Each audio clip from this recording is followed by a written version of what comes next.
That's our way out. The blast from this airbag will propel you straight through that vent. Time to save my family.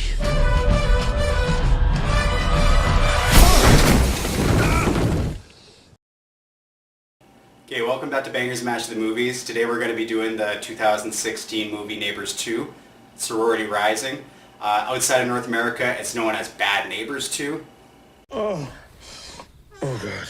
Do you want me to put a pillow over your mouth? You don't like choke me or something? What? Is it like a new sexy thing? No, so Stella won't wake up. Oh no, I'll just be quiet.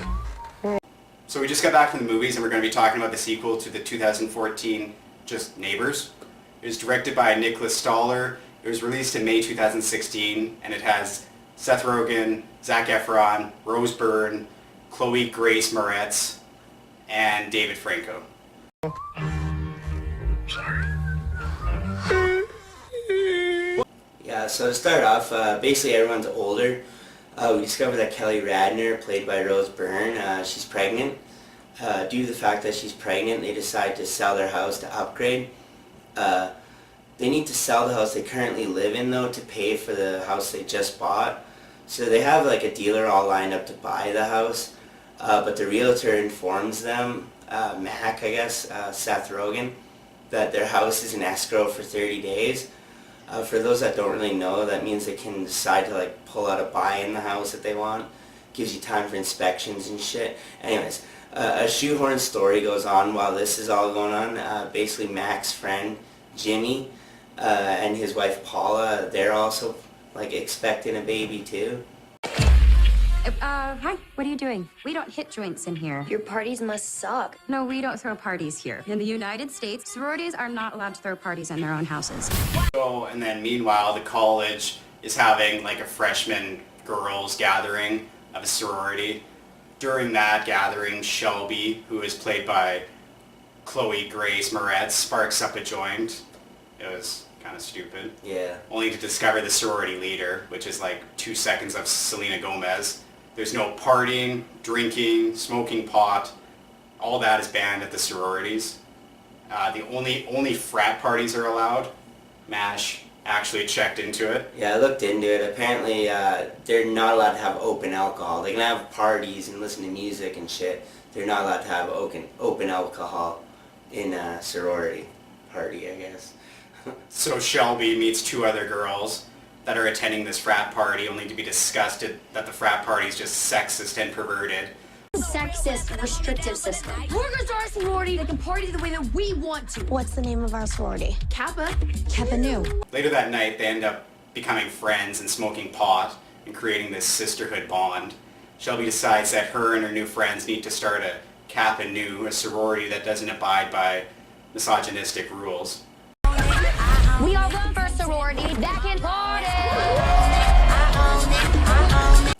So another angle of this story is Teddy Sanders, played by Zac Efron, and his best friend Pete, played by Dave Franco, and all the old frat brothers. Pete has come out of the closet since the first movie, and he's getting married to his new boyfriend Darren.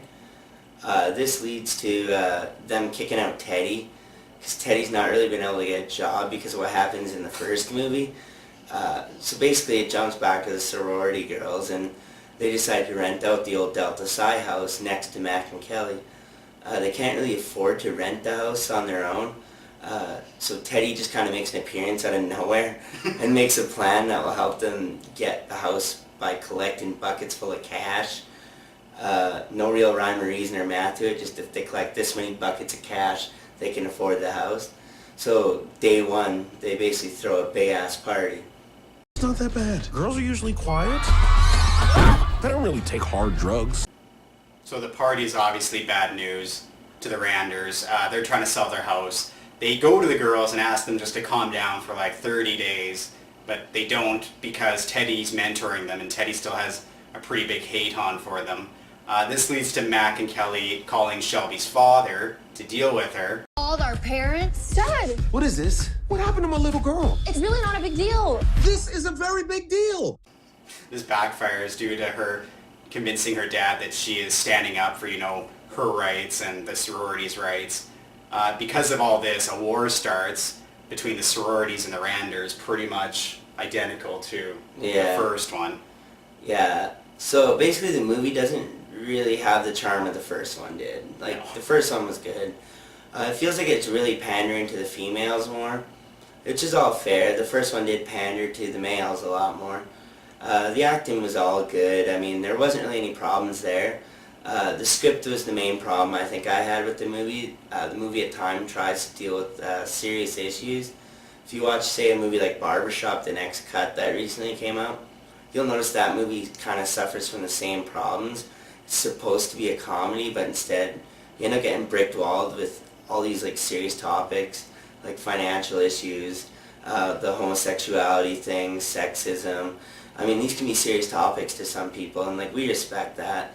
But it does pull away from the fact that we're supposed to be watching a comedy. You know, you're supposed to be laughing. Psychopath. It's a clown, man. People love clowns. Exactly, you know, it's hard to laugh when they're talking about serious financial issues and shit. Another movie that suffered from that was Ted 2. It was a good movie, and then it was just dragged down by the whole court case. This had potential to be a good movie. It had a lot of crude, rude, obscene humor. It wasn't as bad of a sequel as, say, Zoolander 2, which we're still kind of hating on. I hated that. It's not as good as the first. It's a shame it got dragged down by serious issues.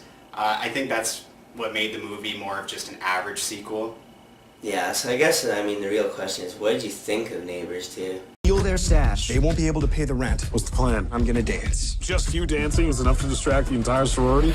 You want me to go up with you? So personally, the concept of Seth's family and like friends, even Zac Efron, you know, it's funny. You know, they work good together on screen. If it just had a funnier plot, Yeah. is the con. You know, there's either dumb fake Barbies or just like stereotypical stoner girls, and there's really no in between. You know, to be fair, they introduced 3 storylines in the first 20 minutes. And, Yeah, that was a little much. It wasn't and really cool. you know the one family, and you know Zac Efron's storyline. So knowing the girls, you don't even care about the girls. Yeah, I found myself also not really, like, hating either side, because they're both in financial issues. You kind of want them both to win at times, I found about that. Yeah.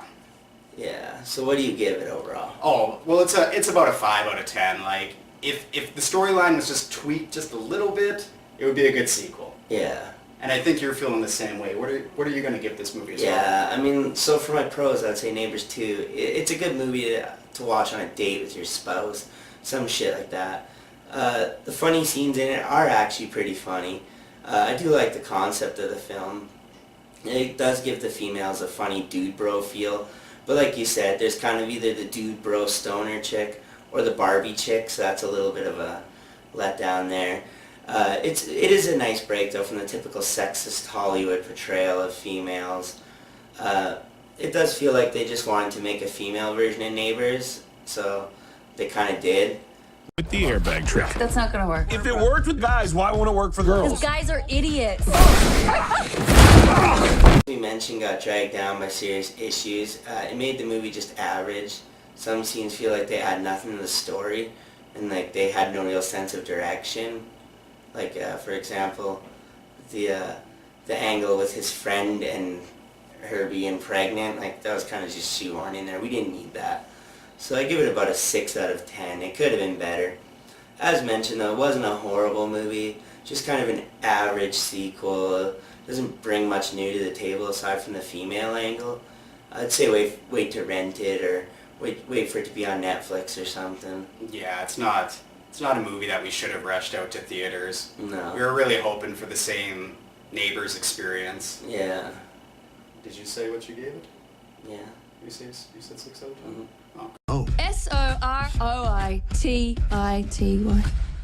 Sorority? That's how you spell it. You think the titty is silent? Until next time, this is Bangerz and Mash. Don't forget to tune in and subscribe. Yeah, stay tuned. Don't forget to donate your Boba Fett merch. Until next time, fuck off. They're using their sexuality as a weapon. Someone help me! Get out of here, you animal! This isn't working! You're only making them sexier!